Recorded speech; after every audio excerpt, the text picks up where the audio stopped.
do some sketchy shit. Do-da, do-da, hope I get away with it. Oh, do-da, day.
Hey, everybody, it ends cold. That was a bit abrupt. Took me by surprise. I thought it had another 34 minutes left. Oh, good morning, everybody. I mean, good evening. Good whatever the heck it is. No, I took a little nap before the show, and when I woke up, I was dreaming I was here in the studio trying to get connected and couldn't get connected. And somehow the dream rolled into Next Generation Star Trek, and I'm going, well, this isn't getting the show done. Crap, I'm asleep.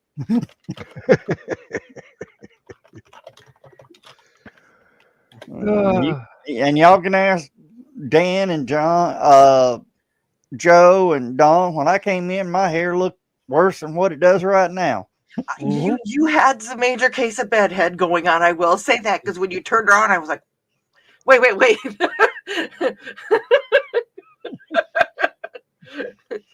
Joe? Yeah. That's what I kind of did. No, I'm just So we were talking before the show a little bit about some stuff going on my project.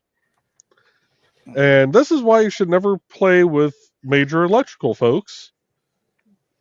If someone can pull these back up. This is what happens when a wire touches NIPSCO's neutral line. Oh yeah. It fries everything. And ladies and gentlemen, that's for traffic lights, right? Yep. That is actually so this is actually an intersection that just has flashers. They don't have the full, red, yellow, green. It's green one way, yellow one way, and red the other. Yep.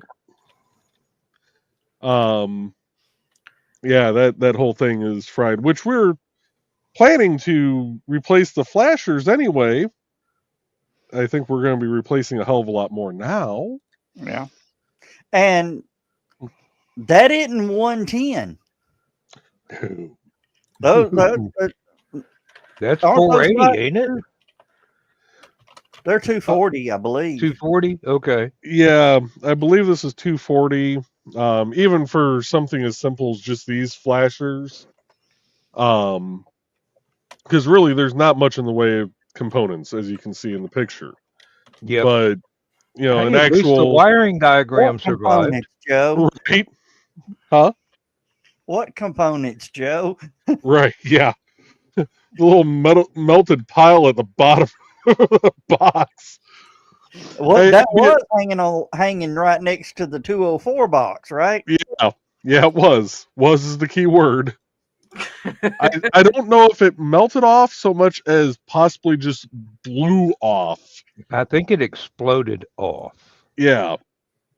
Judging by the soot marks and everything else. After having witnessed a transformer for a house blow up, yeah. Well, that was I've seen that twice.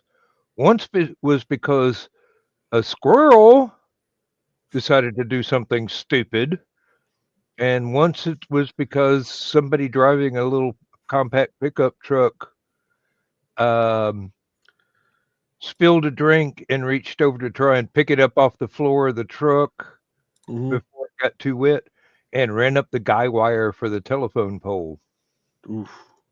Yeah, So, yeah, not only did it mess up the pole, blow up the transformer, and tear up his truck, he had to pay for 6 electric company trucks, 2 cops, a brand new pole, and a brand new transformer. That went on his insurance. So this was actually to answer Carl's question. Nobody was well, there was somebody nearby when it happened. It happened to be the oversized load that went underneath our lights. However, it is NIPSCO's fault because by OSHA safety standards, their neutral wire should not be that close to the lights. It makes them unserviceable.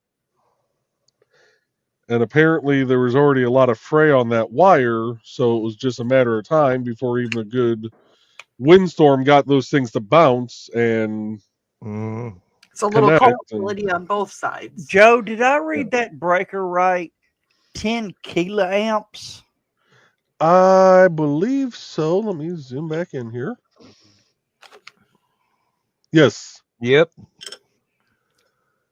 10,000 amps. Yeah.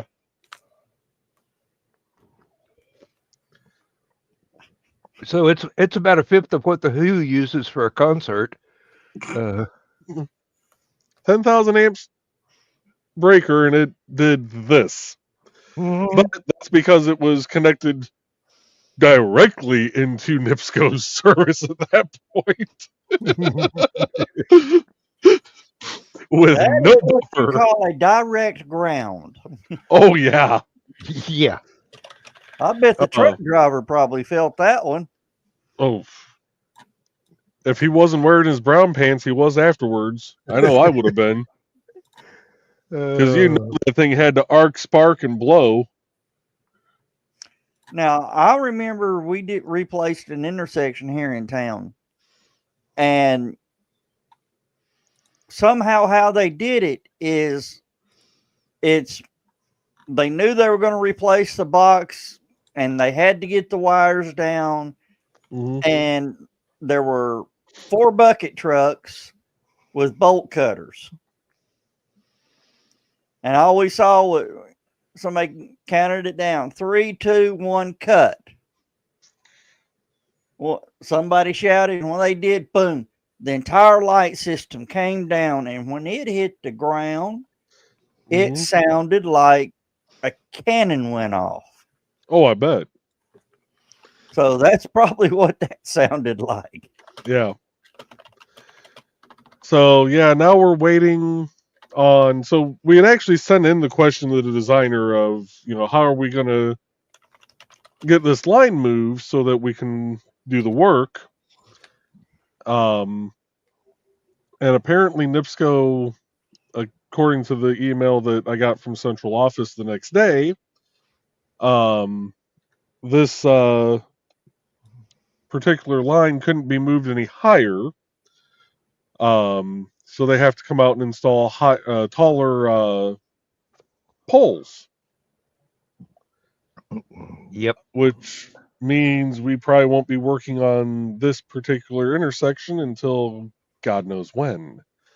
NDOT's going to try and force them to get it fixed as quickly as possible, because now that's a dark intersection with just a stop sign sitting out in the middle of the road, which won't survive the winter. But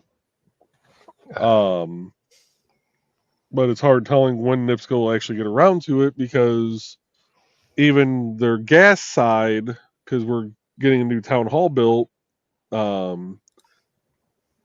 they're trying to figure out the demolition of the old building, and they contacted NIPSCO to get everything shut off, and they said, oh, we can de-energize the line, the lines, we can get out there and do that fairly quick, but to shut off the gas service and cap it, it's going to be 3 to 6 months. When warm weather gets here. Yeah. Yeah. Joe, So do you know what we call those portable stop signs in the middle of the road in the winter? Targets. Yeah. You know what I call them? Used to call them when I was in my plow truck. Target. But yeah, no, it was. It answered our question as to what was going to have to be done with that line, but that wasn't exactly the way we wanted that answered. Well, that's the best way to get progress done. Yeah. And Hey. John, you're just now popping in here. Yes. I'll zoom back in here. That was a 10 killiamp breaker that was in that box. 10,000 amp. For a traffic signal. And it's actually just a set of flashers, not a full-blown, like, red, yellow, green setup. Yeah. Yeah. So how big were these flashing bulbs? I mean, like you could land a 747 if you put them on the wing or something, Well, you got, so I think that's a T intersection. So you got six bulbs total. You got 2 facing northbound, 2 facing southbound, and 2 facing the Another west. Yeah. Well, it'd be eastbound. Technically, it's facing west. But yeah, and those are fairly big lights, and it's the older traffic signal lights. They're not the LEDs. Yeah, the hubcap sized ones. Yeah. Right. This was from a oversized load driving underneath the lights and it touching the NIPSCO neutral line above it. I hope the oversized load didn't fare as well either. It made it through. There was no issues with that. It just and it's not their fault. NIPSCO shouldn't have had their line that close, but or that low. Yeah.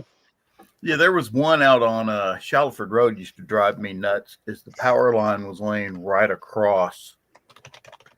When they put in the traffic signal, they put it in underneath the power line, and when they tightened it up, the traffic signal was hitting the power line. So every time the breeze blew, you saw this. It was. Oh Jesus! And I'm like, yeah, I'm glad I don't work for those people because. This was that was a Friday afternoon job. You could tell. Yeah. Or there's about a foot to foot and a half clearance between the signals and the line that they touched. And so now we're in a holding pattern there, and I imagine this is going to involve a change order of some sort because. Now, what type of power line was it running through there? So that is the actual shoot. Hold on. It'd be easier just to do this. I was glad to see that the wiring diagram for that the box that blew up, it survived. Yeah. They're going to need that. No, a new one will take its place. Yes. Yeah. Because it was overheated. Just slightly. Well, no, I mean, the wiring, they're going to need to know how to run the wires. It'll probably be heavier wires, but as Joe Bachman said, they're going to have to put taller poles up. When the C5 Galaxy came out, they have a crew compartment up behind the cockpit. It's got about 20 seats in it, and they can have refresh crews. So, one crew's resting while the other crew's flying the plane.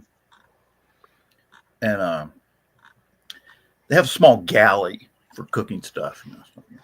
And the Air Force when they were putting the proposal for the airplane, they wanted a coffee maker. Oh, okay. Yeah. So the NIPSCO line. The big line. Okay, yeah. That's This is, basically. Yeah. It's. Yeah. Sometimes I used to know this. The man who raised me was a electrician, union electrician, worked with TVA. So I used to know what all these lines carried. Now I can't remember any of it. So. Well, this bottom line here is a neutral. That's your ground line, I believe. And it was these wires here that touched it. And you can kind of see the box, attached to the side here. Did it melt those wires? I don't know. I have not been out to look at it. One, because it's been so cold. Two, I just don't feel like driving that far for no reason. This is literally. Well, no, I'd get paid, but this is literally my farthest one south. So if it were on the other side of the road, you wouldn't have to go there. Pretty much. It's it was this bottom line here was our culprit, and apparently it was frayed already. Probably from wind. Yep. So it was just a matter of time before this happened anyway. Just the oversized load kind of took care of that for us. Well, they were probably hoping that a tornado would do it instead of a truck, but yeah. I got a picture to show John. John, your childhood is crushed. That's the Sears building at Northgate. I did spend a lot of time there. I had an aunt that worked there. And every Christmas, you know how they used to have little Star Wars figure displays? Yeah. With the little Star Wars, and they'd have like the cardboard display, like, buy Star Wars products, stuff like that. Kenner. She would get all of those out of Sears from the toy department and give them to us. So I had some extremely rare Star Wars memorabilia. Unfortunately, none of it survived. So. Yeah. What happens when you play with serious, buddy? I'm wondering why they tore that building down. They're fixing to put in the club like Costco and Sam's. BJ. Yeah. A what? BJ's. They had to tear a building down to get a BJ? Yeah, evidently. Hey, people are willing to do anything for that. Not the green room. $20 is $20. Okay. Hey, now the thing is about where that is, isn't that the gum wall? That's probably what's holding it up. Let's see. Wait a minute. Go back for a second. I'm trying to figure out if that is where. Was that an entrance? Is that an entrance to the mall? Is that an entrance to Sears over here on the left? That's Sears. The entrance to Sears. So that section they tore out right there is women's clothing? Women's clothing and the Sears photograph studio, pet shop, and then the tool department. No, tool department's way back on the far right. That's it. That's that end. Oh! Wait, where is this looking from? I was thinking we were looking north. But 153. Is this looking west? East. That's where you come in off 153 north. Okay. That's what I was thinking. Carl. Okay. Hey, Carl, the $20 blow job doesn't have teeth. It is actually the better blowjob. Okay.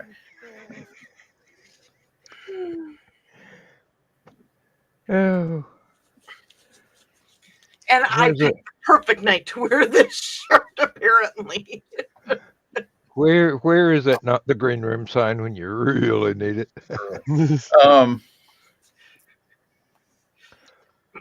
I don't know if you've seen it yet, John. I like picked that. the perfect night to wear it. Oh, anyway. Okay. Christmas party Saturday, starting about 5. Everybody's getting there to do decorations about 2. Yeah. And did we ever get a ride for Knee camp? Not Knee camp. yet. Well, Glenn, maybe. All right. I was hoping somebody else would pick it up.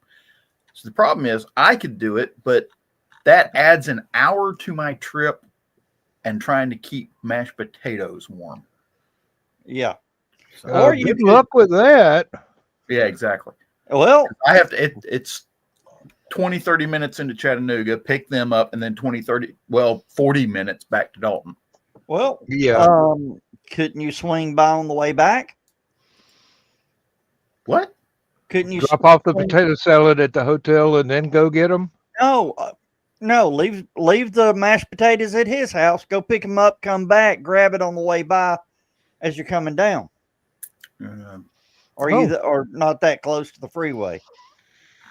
It's not really, and I'd hate to have them wait in a car out in the with dogs barking and kids kicking soccer balls at them. I'll figure out something. Oh, I've got How are you going one. to get me there? How are you getting me there? Amtrak. I wish. Me too. You know what the sad part is? If they ever do that rail from Chicago to Atlanta, it'll go right through Dalton. And there's Amtrak 45 minutes that way and 45 minutes that way from where I live. Chris says he'll have the tree up. Yeah, Chris spoiled it for me. Of course, John just added to it. That's all right. I was going to make y'all think I was just mad at you and not going to do a show Saturday night. How would that be unusual? You can't stay mad at us. You love us too much, Joe Dog. Besides, we're good for publicity. Felicity? We're a tax write-off. Hiring the handicapped. Yeah. I think we might be more of a tax liability. Tread carefully there, Scarborough. What?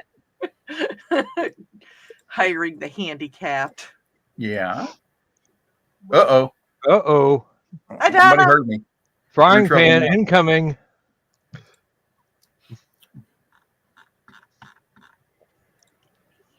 Right What here. is an Egdal? Egdal. It's that imprint on the back of Joe's head. Egdal.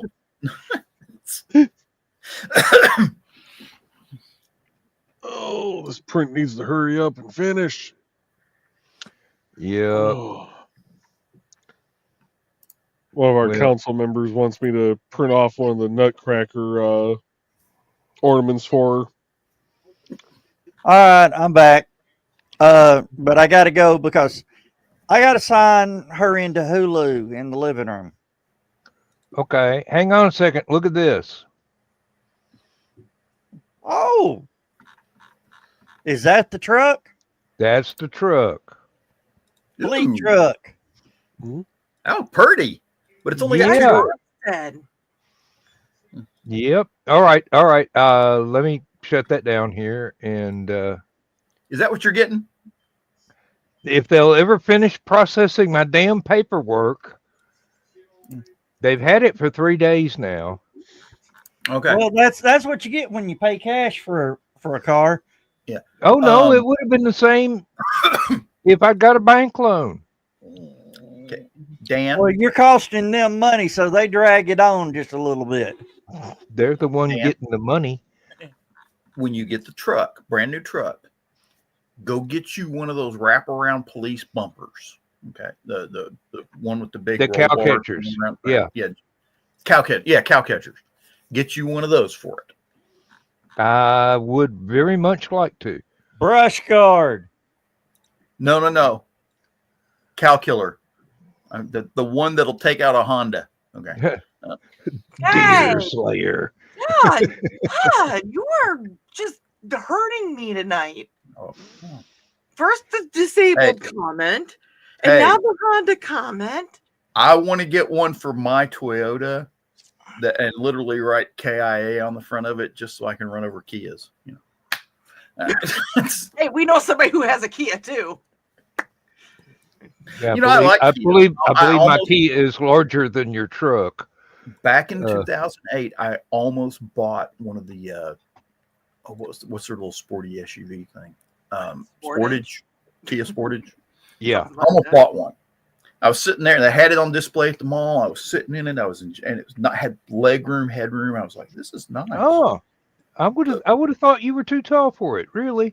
That's what I was like, hey, this is comfortable. I was sitting in there and I was looking around at it, and just everything in that car said KIA on it. And after being in the military as long as I was, I really do not see me driving around in a car with KIA printed on every damn thing.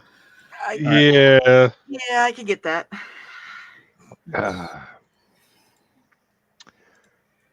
Nope. Rather, Like I said, it got uncomfortable real quick. It went from cozy to ew. Yeah. Understandable. Carl. Well, apparently, Carl, neither am I. No, And then there's me, okay. according to Trey, right, Joe? if you look at the show, okay. I thought when I first saw this show, and I hadn't met Dan yet, so I saw him here. I thought about 6 foot tall was what I was thinking. 6'2", somewhere. I was thinking John Wayne height. No, just the personality. Yeah. And then met him at the HaloCon for the first time, and he's the exact same height as me. We're both about 5'8". And then I'm there's me. 5'11". Who? Me. Oh, I'm 5'8". So I'm never Yeah, mind. but you carry yourself as if you were 6'7". what? Yes. Megan is having a boy. Oh, Who? Oh, Megan is having a boy. Megan is having a boy. Megan is having a boy. Who's Megan? is that our former cook? Or is it one of Joe Dog's relatives? I don't know who put that in there. Must have been Joe Dog because it It was post a comment. Mhm. It says stupid o'clock. So Stupid O'Clock, Halicon, and Stupid O'Clock. Oh. Joe Dog's daughter. Okay. Thank you. Joke dog. Joke Dog. I told him that. That's his rap name. Joke Joke dog. Dog. Actually, if he'd changed the O to an A in Joe, Jape Dog would be, a good name for him. Nope, joke dog is better. Well, never going to catch him cooking with Martha Stewart.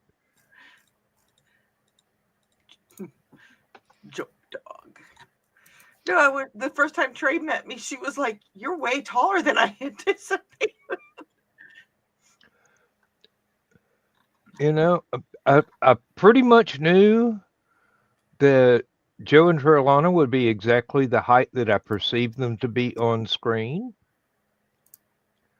And I pretty much knew that Richie was going to be a whole lot taller than he looks on screen. But, I mean, John has just got this larger than life persona, Thank the you. personality. So I figured he'd be. Have you ever heard of the writer? Oh.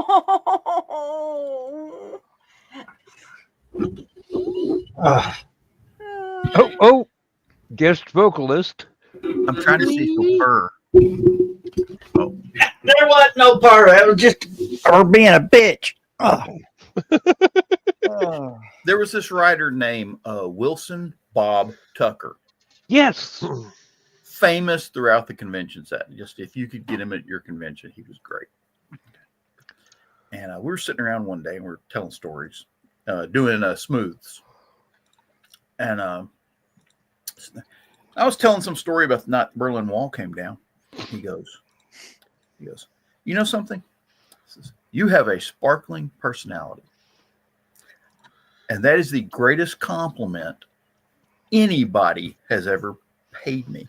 Because he talked about it. He said, everyone here was watching you tell that story. Mm-hmm. Yep. And he is also famous for using real people as characters in his stories and just changing the name slightly. The technical term for it now is Tuckerization. Really? Everybody that's a writer that does that kind of thing knows that word.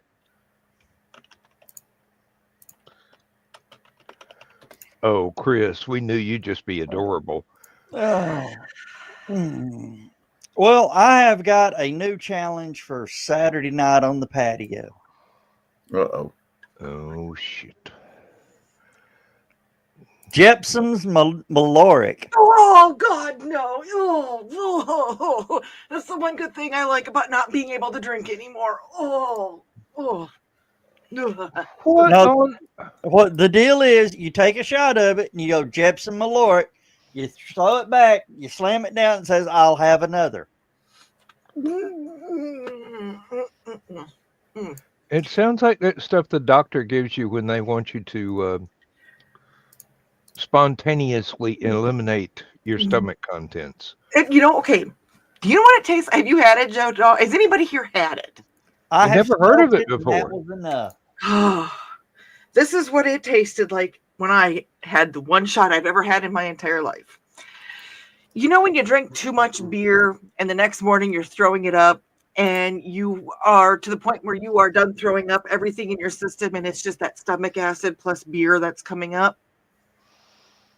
That's what it tastes like. So even worse than that Swedish fish that nobody should ever have invented. I love those things. Speaking of which, I used to get them at that Sears store, right about where the wall was still standing in front of he's the talking store. about Sturmarken or whatever it's called. What? Oh, I was talking about the gelatin ones. No, they're fermented rotted fish. Oh, no. Whatever they are. They used to make like out of orange flavored jelly. No. That's something totally different. Apparently. This is actual fish that's been soaked in lye and Lutefisk. No, that's a different one. That's one they don't let ferment for 10 years in a tin can. I'm trying to remember the name of it. Sturmogen or something. No, like I think Dawn is actually correct. I was confusing it with something else that actually is a delicacy, but no, I think she hit the word on the head, and I just went.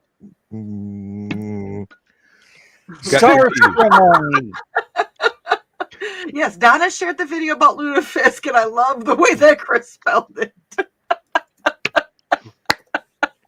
Should be nuke the fish. Nuke the fish.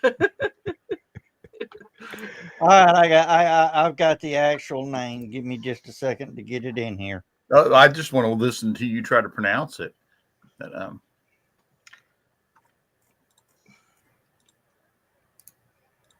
yeah, lutefisk.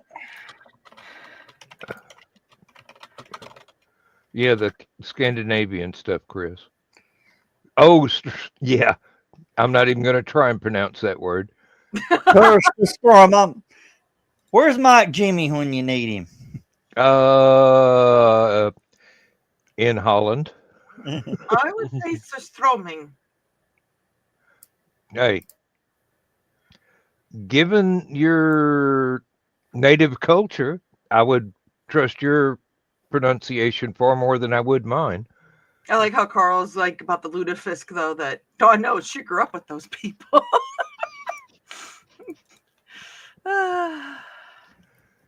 Donna's talking about the booze challenge. What?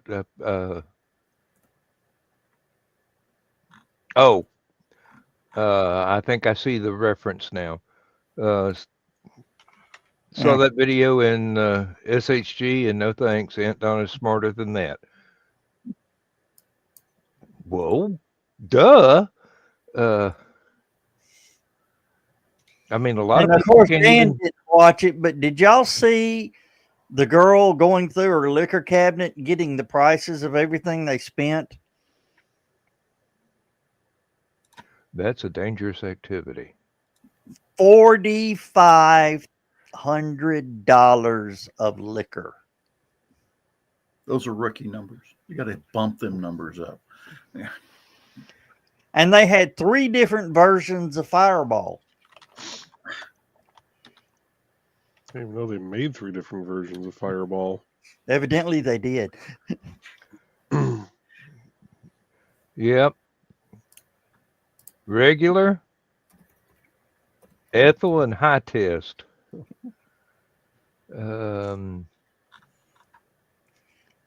They had like $1,800 worth of tequila.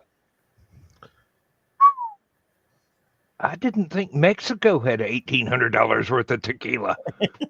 Of course, that stuff is made from a cactus, so. And they had all the designer liquors. Oh, let me see here. So you got Fireball Dragon Reserve, Fireball Dragnum. It's in a champagne bottle. Oh, Fireball Whiskey Party Bucket. Let me see. Fireball Whiskey. And they had a bottle of Sam Adams Utopia. Ooh. Yeah. That's, $500 right there, ain't it? Yep. That's one I've never seen in the grocery store. I'll tell you that right now. You got to go to the liquor store and they got to order it. Now, I had one bottle of liquor at my house that probably cost me about $1,500 to $2,000 to make, but it was a 6-gallon glass jug. Yeah.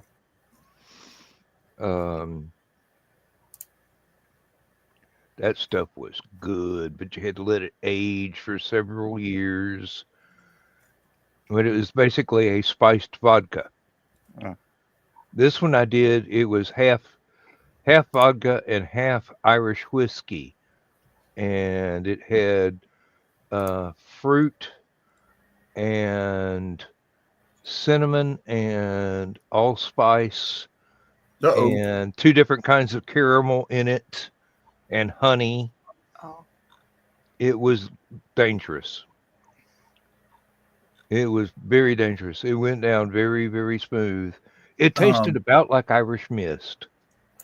You know how everybody was buying these Stanley thermos mugs or whatever it was? Everybody had to have the Stanley thermos mugs.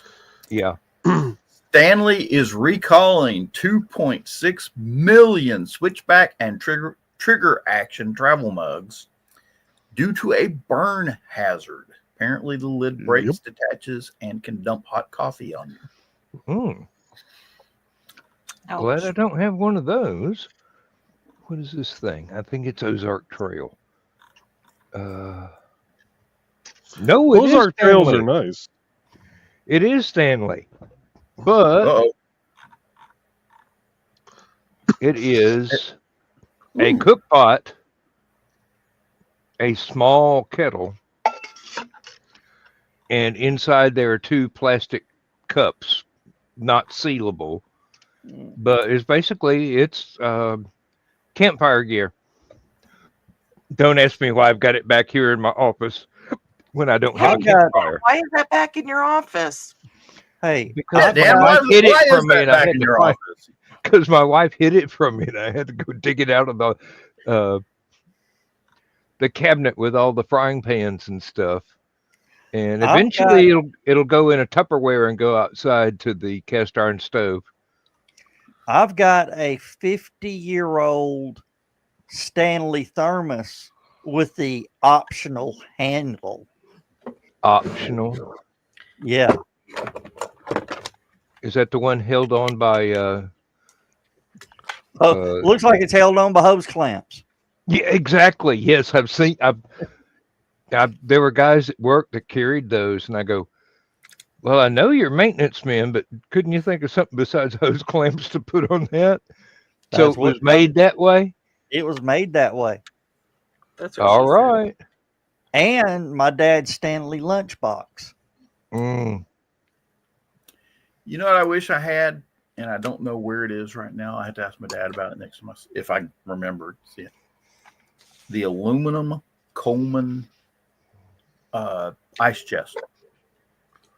Oh, I haven't seen one of those since the 60s. Exactly. They started with everything out of plastic. Now we had the steel encased Coleman. The green. I don't know if we had a steel one, because he used to be a pro bass fisherman, had the bass boat, whole nine, and so he had really nice ice chest type gear for that sort of thing. And if I remember correctly, the aluminum one is the one we used to load up in my Red Ryder wagon in Biloxi, Mississippi, walk down the sidewalk down the street to where the shrimp boats came in, go right up to the front desk, and they would come out and get the ice chest and ice and shrimp, and we'd walk it back to the house, and me and Grandma would sit there and peel shrimp. And I thought having to snap peas was a chore. I'd done the snap peas and the bean, green beans. And, I never want to see another damn green bean hole again Shuck in my corn. life. Pole beans, fruits and vegetables, naked as a jaybird. I hollered over at Ethel. I said, "Don't look, Ethel." But it was too late. It's too late. She'd done been incensed.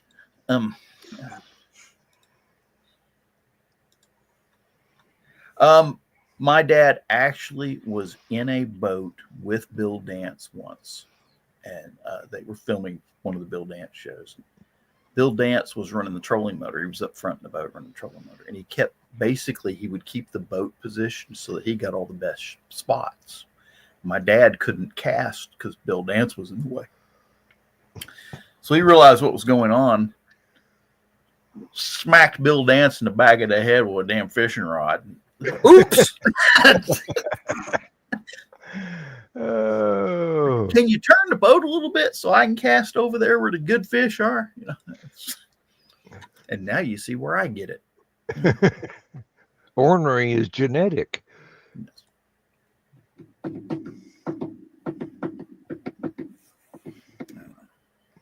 loves telling that story. I told he had 2 bass that he had won at a bass tournament, had them stuffed or mounted on the wall. And I told him, you should have got Bill Dance's head and had it mounted on the wall too. Don't think he didn't think about it. That'd have been a conversation piece right there. Rig it up with one of them the Billy Bass kits. Yeah. Was your dad the one that pulled the mounting bolt out of his trolling motor? No. That he was on the same- competition. he was on the same team as Bill Dance. Just Bill Dance wanted to hog the big fish for the, You've seen For that the show. video, haven't you? He cut on. He gets out there. He sets the trolling motor up. He hits the button, and the whole thing just jumps off, falls in the water. No, but I do know that Bill Dance is scared to death of snakes. Yeah. He was walking along the shoreline one time. I want to say it was near Reelfoot Lake. He was walking along the shoreline, which is hard to do around Reelfoot Lake. He was walking along, and he was talking about how he's going to find him a good fishing spot along the side of the lake. And he went to step over this one tree stump and nearly stepped on a cottonmouth, and fell on his ass trying to get away from it. It was hilarious.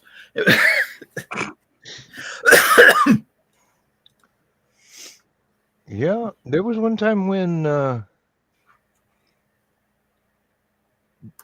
we had our first farm that we'd ever bought, and Dad and I were cutting down trees to make fence posts out of. He pulled up into the woods. I was sitting in the back of the truck, making sure that the chainsaws didn't slide around and damage the bed of the truck.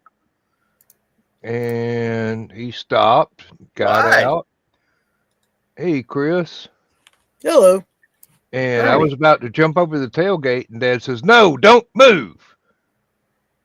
8-foot timber rattler, right where my feet would have landed.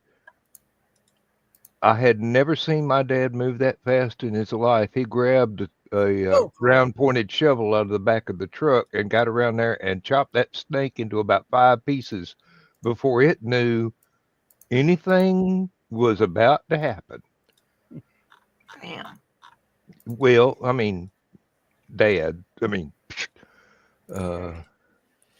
Well, That was back when snakes had to die. yeah, they still have to die, especially if they're copperheads. Those little fuckers are too entirely. I don't want to talk Aggressive. about copperheads. I lost a good dog to a copperhead. That's It why happens. they must Chris has die. been on the show for all of what, 3 minutes, and he's already flipped out the F-bomb once. Sorry, people. No, I he's don't not. like copperheads. No, copperheads, water moccasins, rattlesnakes. Water moccasins are not that bad. If No, but you they hide see real them- well. If you see I'm them- afraid of the copperheaded water rattler. Now, copperheads are assholes. I don't like any venomous or poisonous snakes. Yeah. Rattlesnakes are about 50-50. And Joe, Yeah. a copperheaded water rattler will follow you home and wait 2 days for you to come back out. Oh, Lord. Sounds like a girl I dated right after college. Who was that? Was that Jerry Clower? I think it probably was. It sounds like one of his. I once had to leave work and come home halfway through a shift, Oh no! missed didn't half a keep day you? of pay because Lindsay went in the kitchen and there was this teeny tiny snake in there. It was just a black racer. I knew it was non-venomous as soon as I saw it, but she, being British, has very little experience with our variety of snakes around here. So I don't think I have got- any snakes in England. And They They have. don't They in have. Ireland. They do. in They have England. a. They have. I don't remember whether it's called an adder or an asp. Yeah, puff adder, and I think maybe some asps are there as well. Yeah, but those are extremely dangerous to people out walking around, and a lot of people Yeah. walk around a lot in England. Mhm. Anyway, I grabbed the Ben Franklin clamp on a handle tool and just grabbed the snake, walked out to the woods, flipped it out into the woods. Didn't have to kill it. Yeah. I knew it was harmless when I saw the shape of its head. Um, the venomous snake in Britain is the common adder. Yeah. He's a venomous type of viper, and everything else is cute. Mhm. Legacy of a Frozen Stream. It's a book by a local author here. Just sorry, you said adder, and it made me think of that book. Mm. Yeah. And I stand corrected. That's not Jerry Clower. Oh, who were it? Louis Grizzard. Yep. Ah, Oh, close, but no cigar. Yeah. I have been told that when I have my beard trimmed up and before my hair got all white, that I greatly resemble Lewis, and I took that as a compliment. That's a fine gentleman right there. I love the name of that one album he did, or that one book he did. The Chili Dogs Always Bark at Night. Oh, I loved all Yep. of his titles. Shoot low boys are riding Shetland ponies. If love were all, I'd be about a quart low. They tore out my heart and stomped that sucker flat. Yeah. That reminds me of the Spooky Tooth album. Elvis is dead and I don't feel so good myself. That's one of his more famous books. Don't bend over, Granny, them taters got eyes. I'm Those just are glad ones that I we remember don't off the have top of my the head. coral snakes up this far north. Spooky That's- Tooth. that's You broke Florida. my heart, so I busted your Coral jaw. snakes? Coastal Georgia too. No, coral snakes. You can find them here in Tennessee. I prefer my animals to have at least arms and legs. I'm just going to say that. Well, aren't coral snakes brightly colored? Yes, So they yeah. are, easy but to spot. there's a non-venomous snake that King Looks snake. has like- the same colors but in a different order Yeah, going down Eastern their king body. snake, which has more black on it, and then the coral snake, which is more orange reddish. yeah. Yeah, one you definitely don't mind having around because it's good against Kills other Kill- snakes. Yeah. other Especially snakes, the field venomous mice, ones. rats, things like that. And the other one, you Kills don't everything. want to be within 500 miles. Yeah. It's related to a cobra. Yes, it is. It's It's the closest thing to a cobra we have in the United States without going to a zoo. Yeah. Mhm. I don't like mambas because they're as poisonous as cobras, but they're much faster. Cobras are methodical. Now they're quick striking, but they're not What's as that? There's that island down off the coast of South America that you're forbidden Snake from Island? going. The Snake Island. You're forbidden from going to it. They say there is a venomous snake in every square meter of that island. Mhm. So Guess you what? There literally ain't every can't square meter of that island. You cannot take 2 steps without finding 2 snakes. So yeah. Guess what I'm else there not ain't Hey. anywhere in a square foot of that island? People. To quote Now, I suggest that to we quote start Bill doing- Paxton or Bill Pullman from Alien, Yeah, nuke it from orbit. That's the only choice. Mhm. No, that's the Only only way to be option. sure. that was Sigourney Weaver. Joe. No, that was the guy that played Hicks. No, that was Sigourney Well, she said Weaver. it, but he repeated it. Fucking A. that No, that was was Hudson. Yeah. yeah, that was Hudson. And then What was the suggestion going to be? Because I have suggestions on how we can use that island. I suggest we nuke the entire site from orbit. It's the It's only the way, only to be sure. Oh, okay. I was going to say we have uses that we could use for that island. Oh, I know exactly what we should do with it. Put Congress there. All of them. Well, I was kind of going more like, other bad people, but Put the I wouldn't want to mistreat normal criminals that much. there's What did those snakes ever do to you to deserve that, Dan? Okay, that's what I want to know. Those snakes have never bothered you one bit. To force That's 'cause I don't get go you to there. drop Congress on them. Okay. But they eat well. Who? The snakes. The congressman. The Wait, snakes. aren't wait, Congress snakes aren't they the same? Yeah, that's No. It's Are you kind of wrong? like why don't sharks attack lawyers? Professional courtesy. Courtesy. Um, Yeah. they was it the medical association announced they were going to stop testing on lab rats, and they were going to start doing all their testing on lawyers. So A, testing on rats was unethical, and 2, there's some things a rat won't do. Robin Williams Hook. Oh. And he played a lawyer. And he played a lawyer. Mm-hmm. Yeah. Oh, that's not good. What? John, have you been out by the water company off Amnicola? No, haven't been to downtown Chattanooga in forever. Quite a Well, while. right there at the water company, they just built a huge apartment complex.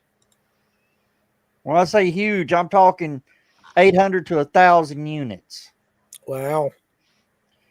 SWAT teams there right now. Lovely. That's what happens Ooh. when you put 1,000 rats in one box. Yeah. Oh, Dan, you'll appreciate this. I didn't get to comment on it live on the show, but your truck, Yeah. that's beautiful, man. It's going to be real hard to keep that thing clean. Well, And that's Especially- up north. White's actually easier to keep clean than black is. Oh, really? How many sweet gum trees are you going to park yours under? I Bill, can't even. Dan, I couldn't even keep the black truck clean. Yeah, well, these are too numerous and too large for me to chainsaw down. I'd be at it for the rest of my natural life and probably for some years into the afterlife. Get you a Flamethrower. cheap carport to put it under. flamethrower. Then I'd have to replace the car and the carport. Oh, no, that's just if the tree fell. Yeah. You can get you some for $1,000 and under. Yeah. And given the amount of wind around here from the tornadoes every year, You can get I- stuff that withstand up to 140 mile an hour winds. I'd have to. Otherwise, I'd have to go over to the sheep pasture across the road and drag back the pieces and try and put it back together. But there's your solution. Mm-hmm. Lindsay has asked about that, and I said, honey, you want the floors fixed. Now you want a carport. Can you keep the chores in a reasonable order? I can't do everything at one time. Now, You're super Dan, here's the question. Are you is the van gone?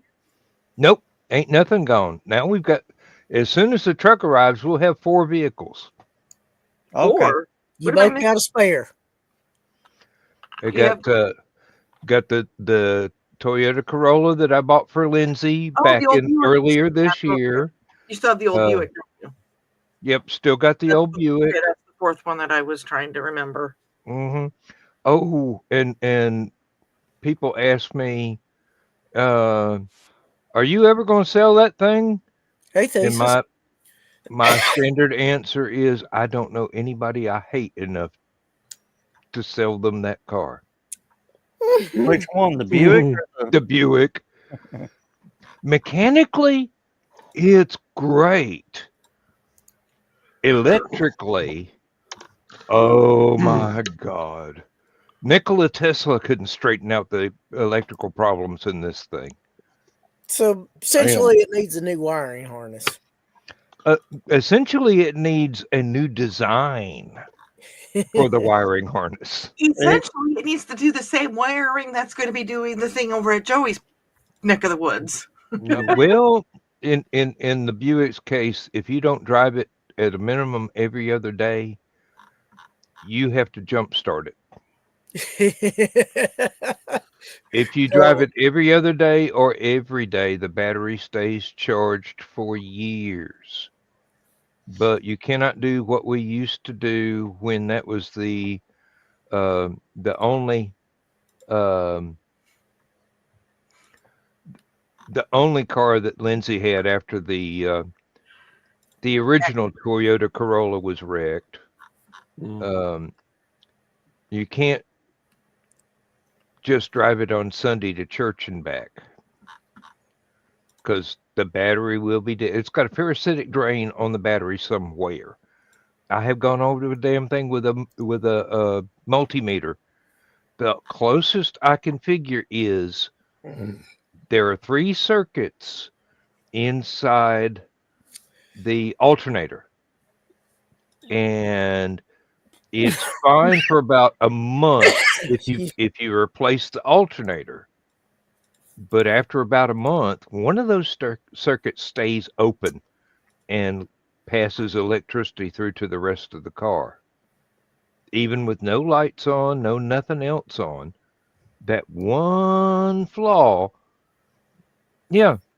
And if I could figure out whether or not I could actually buy a non-Buick alternator and throw it on there, and even if I had to Frankenstein the wiring together to make it work, we'd never have that problem again. Yeah, you would, because it's in the ECU. Oh, Electronic Well- control unit. Yeah, the computer.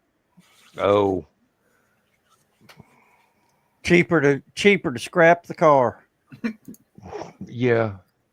Or just have a Unless you know how to cable steal one that's out of with someone you in a else's. box at all times.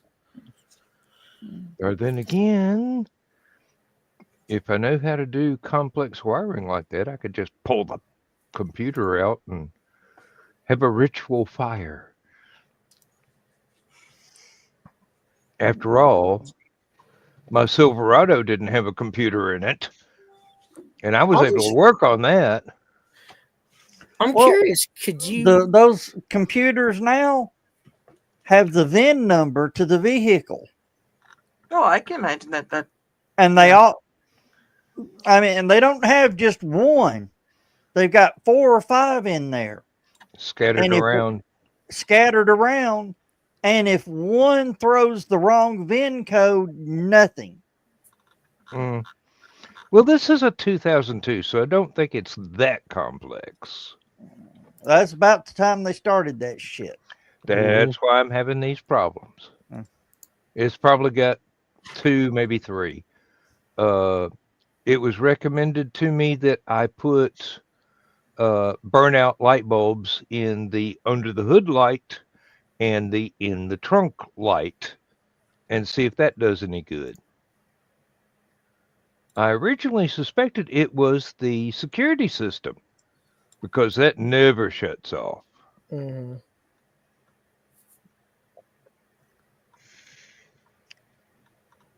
And well, there is always the multimeter and laying, and yoga under the dash at the fuse box.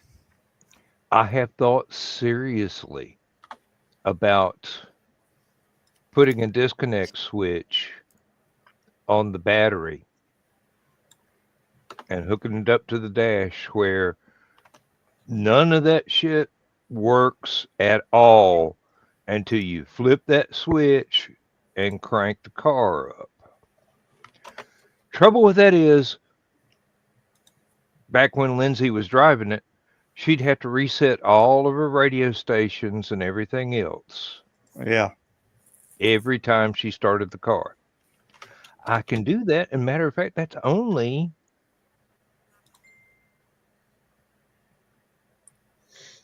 two wires cut in half and one switch. It's a big wire, but turn the battery off. Relay. Yeah, well, I don't know what that would do to the rest of it. Anyway, it's no problem. I've been using it for beer runs since I got her the Toyota. So every other day I drive it to about 3 miles to the convenience store and get me some beer and come back, and it charges it up for another 2 days.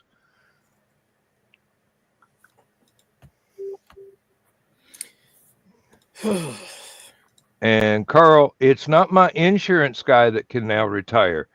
It's the people at the oil change place can now retire. Oh, no, my insurance guy still needs more money. I think he just bought a new house. Not since I bought the Toyota, but earlier than that. Donnet probably had that much in metal alone, probably way more than that, but yeah, I'm just going, hell, I'll just drive it. And one of these days, somebody's going to pull up in the yard and go, hey, you want to sell that thing? And I'm going, let me get the title. You can have it. At least that way I won't feel guilty about making any money off somebody buying a piece of junk. Don't get me wrong. It drives like a dream. It's just the electrical system is a nightmare. It's shit. It's a 2002 Buick.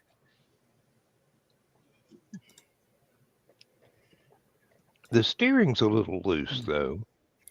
Old Yeller used to be the same way, but I fixed that. It's got a built-in battery charger now. I have thought about that.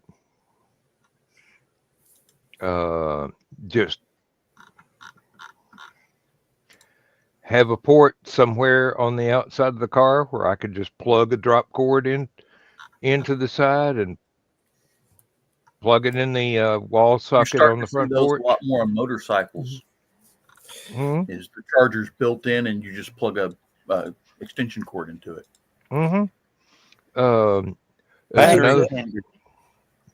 There's another thing, a little solar panel. Just as long as the sunlight didn't melt it in Georgia, just a trickle charge into the... I used to see those on bulldozers and other pieces of construction equipment is up on the roll cage or the roof tarp. They'd have a little solar panel sitting up there, about a 6-inch square solar panel. And all it would do is put a trickle charge on the batteries. Yeah. Matter of fact, I used to have one, but I left it hooked up to the one of the riding lawnmowers. And ran over it with the mower. Nope. Oh. I would take it off and put it away for mowing. It worked for about 2 years, and then had an extremely long cold winter, and the mower did not get used for almost 5 months, and the battery clamps and the battery seem to have had an argument about transferring elemental particles from one to the other, and it destroyed both of them. Do y'all remember the Chevy Citation? I remember hearing about it. I don't think I've ever. Yeah, that's one of those cars I'm just really not trying to remember. Yeah. Well, they had a lot of problems with Chevy Sprint. And, they had a lot of problems with the steering when they first came out, but they figured out a solution to that. You know what they did? Stop driving it. Yeah, no, they put in the steering units from the A platform cars, which was the Monte Carlo and the Grand Prix and those things handle like a dream. And they didn't have problems with the steering anymore. Nope. I figured this one. They still weren't as ugly as the Chevettes, though. Oh, Sprint. That was an ugly damn car. They look like a stretch. They look like a stretch Chevette that'd been chopped and lowered. Sprint had a 1-liter 3-cylinder engine. Yeah. Okay. We used to joke, what do you do when the hamster dies? Now I remember Well, when the Citation came out. Mhm. Their big selling point is they took one of those weight distribution Mhm. trailer hitches Yeah. and hooked a boat to it Mhm. and took the back wheels off of it.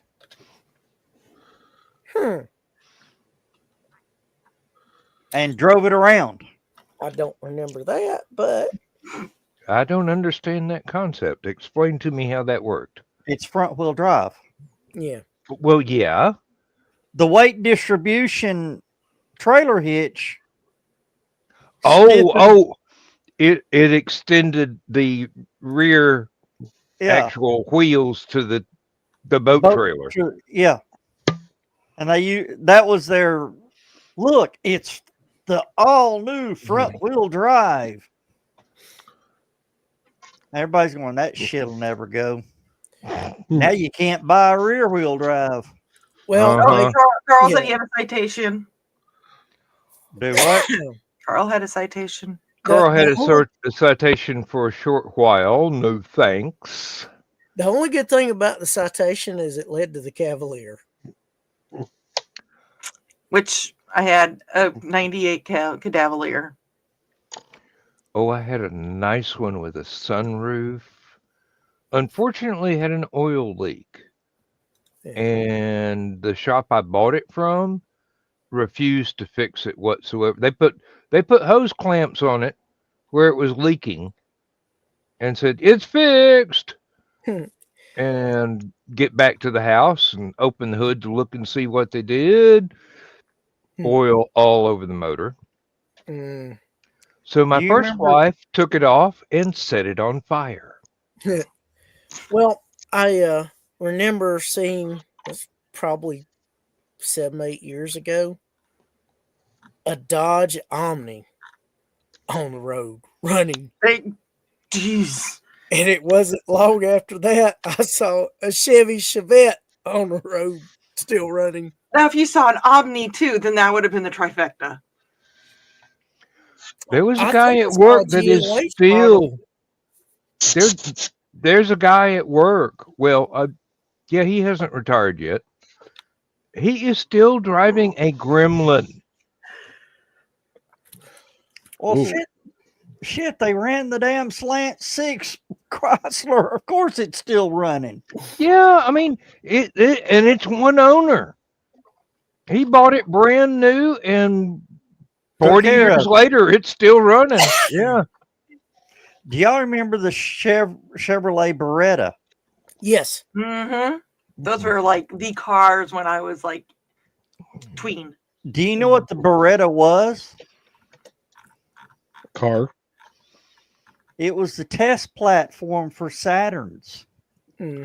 Ah. I can see that. Yeah. They Carl and Donna had Omnis and Horizons. A car driver loved the GLH model. Yeah. And GLH stood for goes like hell. Yeah. Oh, the Beretta you've seen my mom's old Trans Am. Yeah, the Beretta engine and transmission is what Saturn started with. Yeah. The Beretta was out there real world testing the drivetrain. Yeah. And just as soon as the Saturns opened up, Chevy discontinued the Beretta. My mom. I wonder why. Cousin had a Beretta, and I rode with her one time. Never again. It was a comfortable ride. It was a comfortable ride. Now, whoa! I just happened to see that the Citation was replaced for 1987 by the Chevy Beretta. Yeah. Do y'all, maybe John and Chris, maybe, and Dan, maybe Joe remember this. Do you remember the Whoa! Joe's younger than me. Well, this is true. Okay, Don, do you remember when Chevy and Toyota had their plant built out in California to Nova. build the what? The Nova 2. Yeah. No, I don't remember that. Do you remember that, Joe? I don't know much about cars. Okay. That factory, when it closed down, a movie was made in it, starring Michael Keaton. Gung Ho. Gung Ho? Gung Ho. Oh, Oh, wow. That building still exists. It has a big T on the side of it now. Mhm.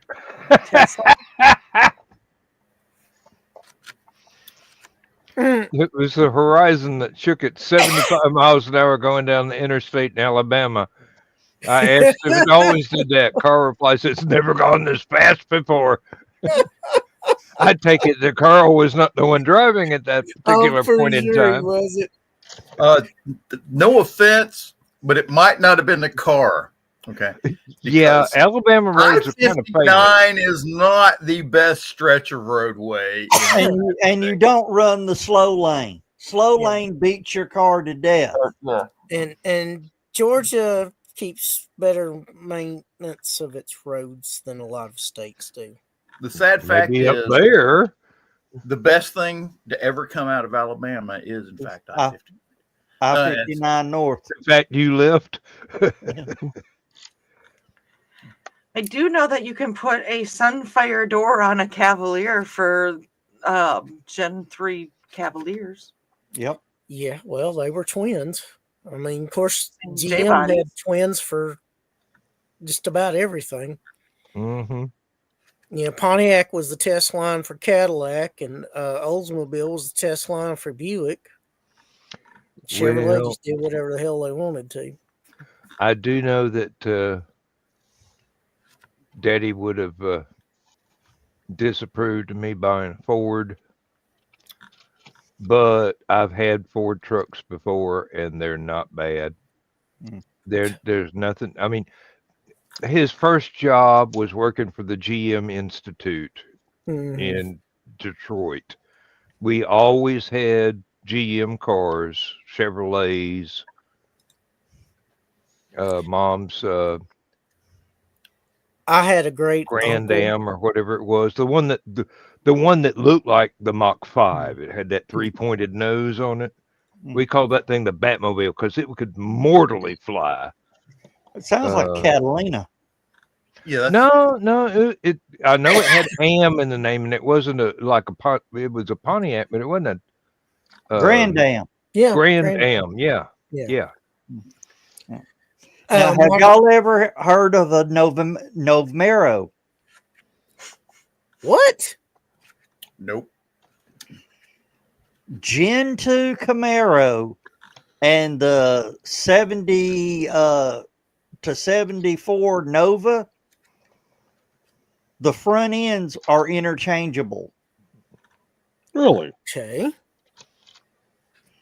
I mean, to the point of bolt and go. Mm.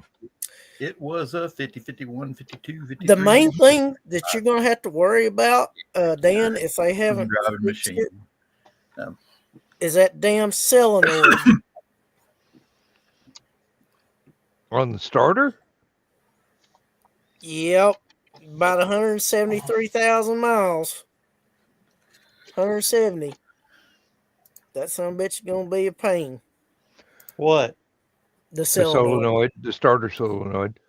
Yeah. The Ford Quick Steel solenoid. That's the worst part they ever made. Well, on all the GM vehicles we had, Dad could fix anything on them, naturally, because he was making pieces for them back when they were 56 Bel Airs. I had a great uncle that worked at the Lakewood plant for years. But it's interesting, the only tractors he would ever buy were Fords. Yeah. We even got one with a turbocharger. Well, That my were family- fun. my immediate family, My grandfather had the 65 Chevrolet, but every other truck that they've had were Fords. And they lasted for years. My dad drove his 77 to hell, back to hell, and back again in it before it finally gave up the ghost. Well, That was before designed obsolescence was brought into the auto manufacturing world.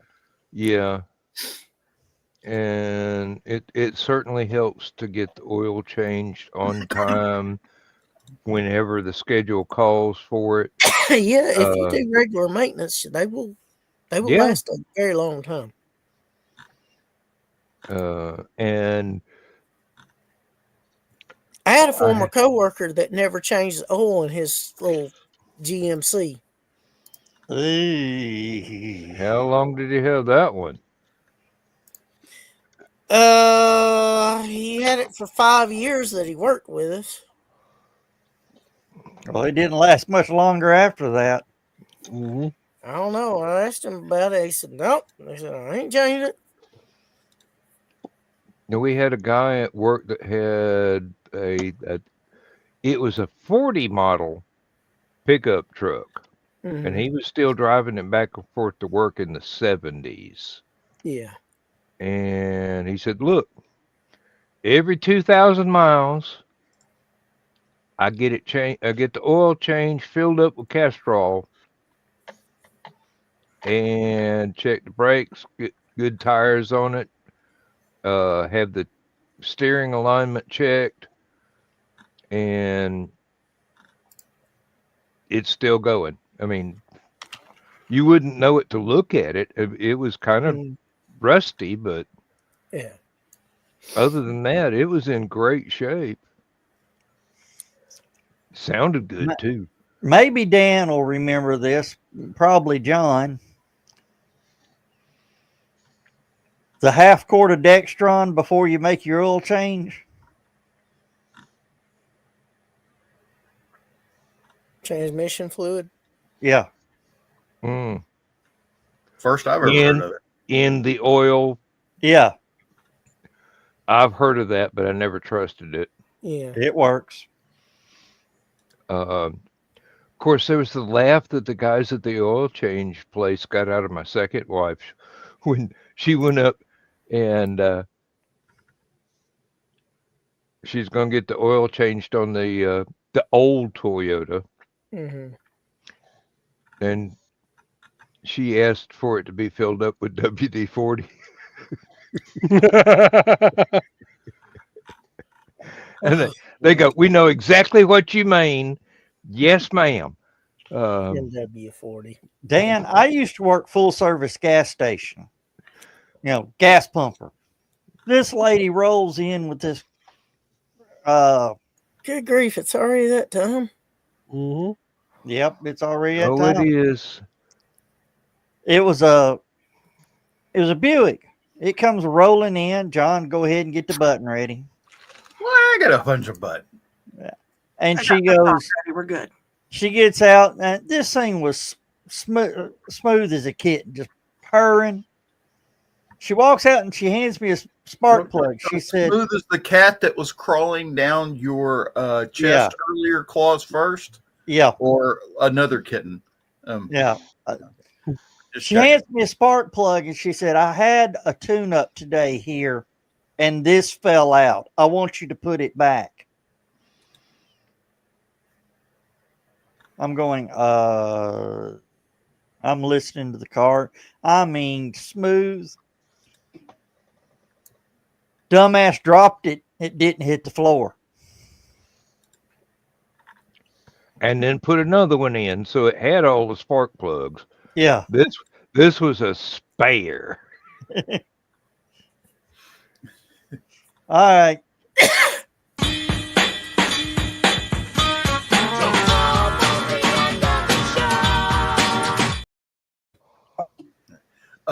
Tell you a story.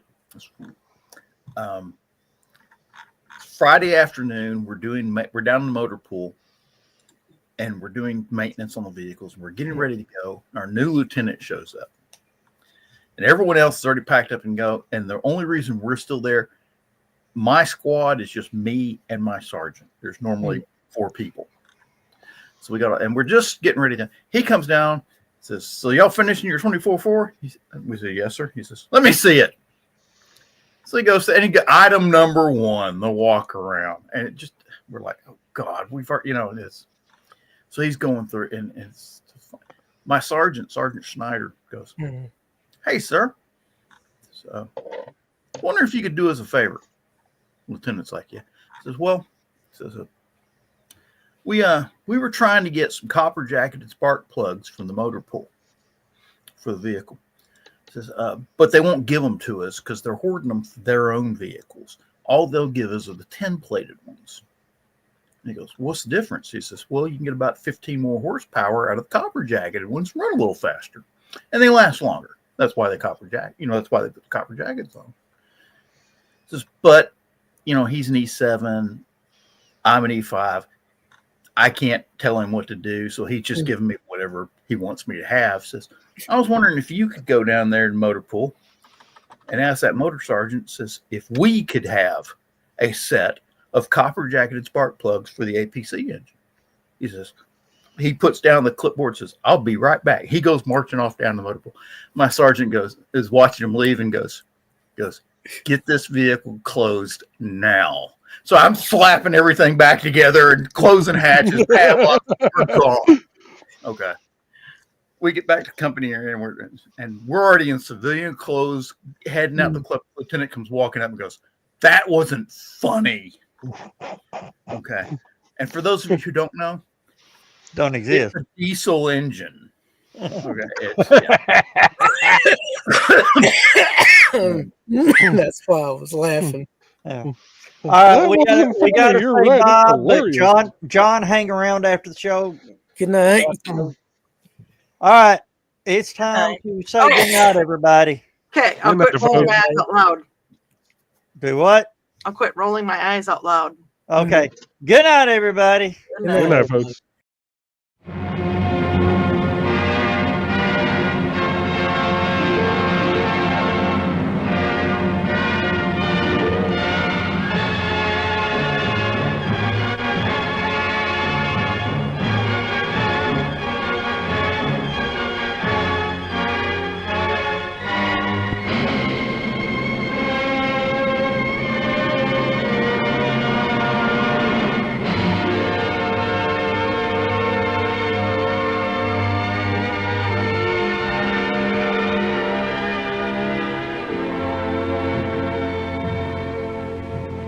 I have slept the surly bonds of earth